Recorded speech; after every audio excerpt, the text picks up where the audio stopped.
मोहन और उसके 5 रत्न 400 शब्दों की मजेदार ग्रामीण हिंदी कहानी। गांव सूरतपुर में मोहन नाम का एक नेकदिल और मेहनती किसान रहता था।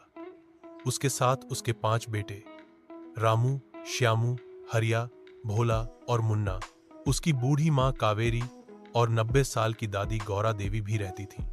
उनका घर मिट्टी का था, लेकिन प्यार और अपनापन इतना गाढ़ा था कि हर कोई उनके परिवार की मिसाल देता।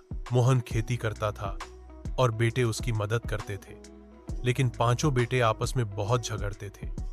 कोई हल जोतता तो दूसरा कहता बीज मैं डालूंगा, कोई कहता पानी मैं दूंगा, तो कोई कहता फसल मैं काटूंगा। माँ कावेरी और दादी रोज उनका झगड़ा देखकर परेशान हो जाती। एक दिन दादी ने एक तरकीब सोची।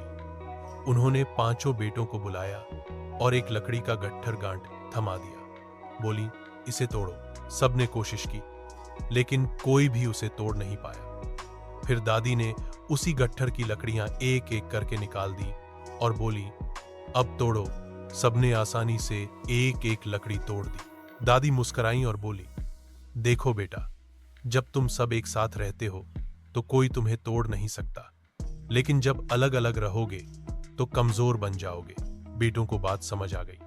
उन्होंने झगड़ा बंद किया और मिलकर खेत में काम करना शुरू किया। अब उनका खेत सबसे ज्यादा उपज देने लगा।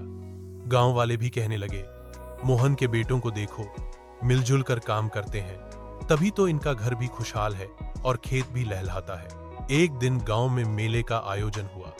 सरपंच ने मोहन के परिवार को गांव का सबसे एकता वाला परिवार का इनाम दिया। मोहन की मां कावेरी की आंखों में खुशी के आंसू आ गए और दादी गौरा देवी ने मुस्कुराकर कहा, जहां प्यार है वहां परमात्मा है। सीख, एकता में ही शक्ति है। जब परिवार साथ होता है तो मुश्किल से मुश्किल काम भी आसान हो जाता है।